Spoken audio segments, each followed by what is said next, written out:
प्रिय विद्यार्थियों, लोक प्रशासन की कक्षा में आपका स्वागत है।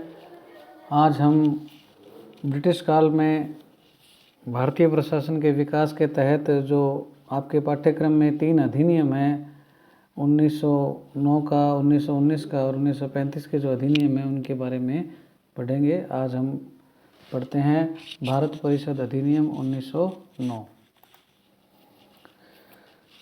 यह जो अधिनियम है इसको क्या है, तत्कालीन भारत सचिव मॉर्ले और वायसराय जो हैं मिंटो, उनके नाम पर क्या है मार्ले मिंटो सुधार अधिनियम भी कहते हैं। और यह अधिनियम जो है वो सर अरुंडेल समिति जो थी उसकी रिपोर्ट के आधार पर इसे क्या है फरवरी 1909 में क्या है पारित किया गया था। इसका लक्ष्य जो था वो 1892 के जो अधिनियम थे उनके दोषों को दूर करना था। 1892 का जो अधिनियम है वो भारत परिषद अधिनियम जो था ये 1892 का, उसमें क्या था कि विधान परिषद के सदस्यों की संख्या बढ़ा दी गई थी और भारतीय जो सदस्य थे उनको भी क्या प्रश्न पूछने का अधिकार दे दिया गया था। और परिषदों में सरकारी सदस्यों के अलावा अन्य स्थानीय संस्थाएं जैसे विश्वविद्यालय है, जिला बोर्ड है, नगर पालिकाएँ हैं, उनसे भी क्या निर्वाचित होते थे। लेकिन ये सब क्या है जनता के प्रतिनिधि न होकर ब्रिटिश सरकार के क्या ही अनुगामी होते थे, जो लोक सेवकों के गलत आचरण के विरुद्ध क्या आवाज़ भी नहीं उठा सकते थे। तो इस प्रकार से क्या है इसमें क्या है कुछ कमियां थी, उन कमियों को दूर करना था एक तो। और दूसरा क्या था, भारत में जो उग्रवाद बढ़ रहा था और क्रांतिकारी राष्ट्रवाद जो था उसको क्या है सामना करना था। तो इस प्रकार से क्या है ये इसकी ऐतिहासिक पृष्ठभूमि है। इसके पश्चात इसके कुछ प्रावधान हैं उनको हम देख लेते हैं। इस अधिनियम के अनुसार क्या है, केंद्रीय तथा प्रांतीय विधान परिषदों में जो निर्वाचित सदस्य हैं उनकी संख्या में क्या है एक तो वृद्धि कर दी गई थी। निर्वाचित सदस्यों की संख्या में क्या है वृद्धि कर दी गई थी। केंद्रीय परिषद में इनकी संख्या कितनी कर दी गई थी, 16 से बढ़ाकर 60 कर दी गई थी। और प्रांतीय विधान परिषदों में इनकी संख्या क्या थी, एक समान नहीं थी, कहीं पे कुछ कम थी कहीं पे ज़्यादा थी, लेकिन संख्या क्या है बढ़ा दी गई थी। दूसरा इसका प्रावधान ये था कि भारत में प्रादेशिक चुनाव के लिए व्यावसायिक व सांप्रदायिक प्रतिनिधित्व प्रणाली को क्या है अपनाया गया। यानी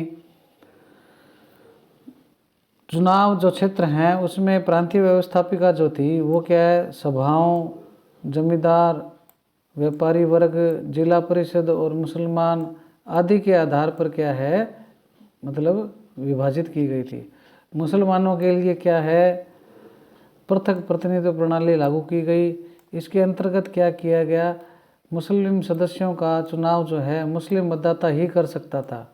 लॉर्ड मिंटो जो हैं इनको क्या है सांप्रदायिक निर्वाचन के जनक के रूप में जाना जाता है, क्योंकि मॉर्ले मिंटो जो था इसमें जो लॉर्ड मिंटो थे उनकी ये देन थी। और इसके आधार पर ही क्या है इससे क्या है भारत में क्या है सांप्रदायिक जो विभाजन है उसकी क्या बाद में फिर नींव डल पाई। अगला जो इसका प्रावधान है वो है केंद्रीय तथा प्रांतीय विधान परिषदों की जो शक्ति है उसमें वृद्धि करते हुए सदस्यों को क्या है बजट की विवेचना करने यानी उस पर चर्चा करने, लोक हित के विषयों पर चर्चा करने तथा पूरक प्रश्न पूछने का क्या है उनको अधिकार प्रदान किया गया। किंतु उन्हें पर क्या है बजट पर मतदान का अधिकार नहीं था। इस प्रकार से क्या है जो केंद्रीय और प्रांतीय विधान परिषद है उनकी शक्तियों में क्या है वृद्धि की गई। इसके अलावा इस अधिनियम के तहत क्या है भारतीयों को प्रशासन तथा विधि निर्माण दोनों कार्यों में क्या है प्रतिनिधित्व दिया गया। प्रतिनिधित्व का मतलब उनको क्या है सदस्य बनाया गया, शासन के संबंध में और विधि निर्माण के संबंध में। इस अधिनियम के द्वारा सर्वप्रथम भारत में भारत परिषद तथा वायसराय की जो कार्यकारिणी परिषद थी उसमें क्या है भारतीय सदस्यों को शामिल करने का प्रावधान किया गया।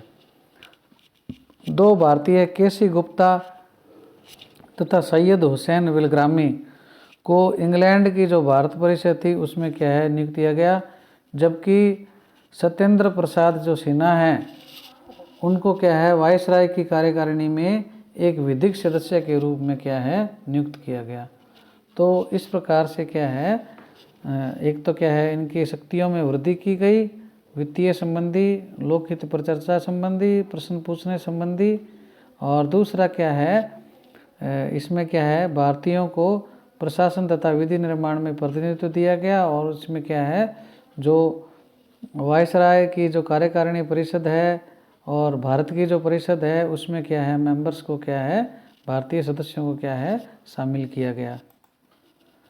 तो इस प्रकार से क्या है ये इसके क्या कुछ मूल बिंदु थे, और इसका हम मूल्यांकन यदि हम करें तो इसमें क्या है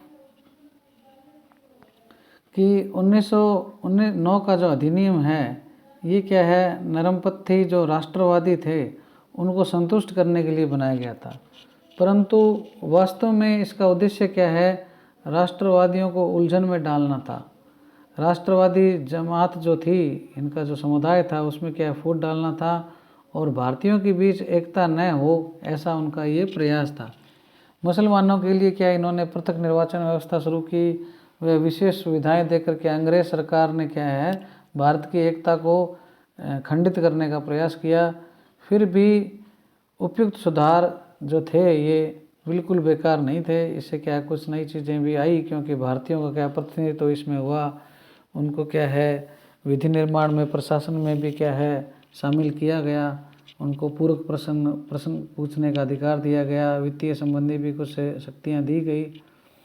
और दूसरा जो मूल्यांकन का बिंदु है भारतीयों को संसदीय शासन व्यवस्था का परिचय क्या है इन्हीं सुधारों से क्या है प्राप्त हुआ था, और संसदीय शासन की संस्थाओं को स्थापित करने के पश्चात उत्तरदायी शासन की स्थापना को रोकना क्या है संभव नहीं हो पाया।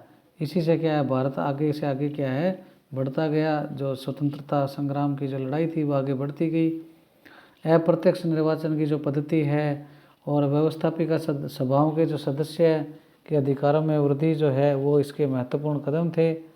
ये जो सुधार हैं वो उदार निरंकुशता या सहयोग की नीति की चरम सीमा थे। इस प्रकार से क्या है इसका हम निम्न बिंदुओं के माध्यम से मूल्यांकन कर सकते हैं। तो ये क्या है 1909 के अधिनियम से संबंधित क्या कुछ मुख्य प्रावधान थे।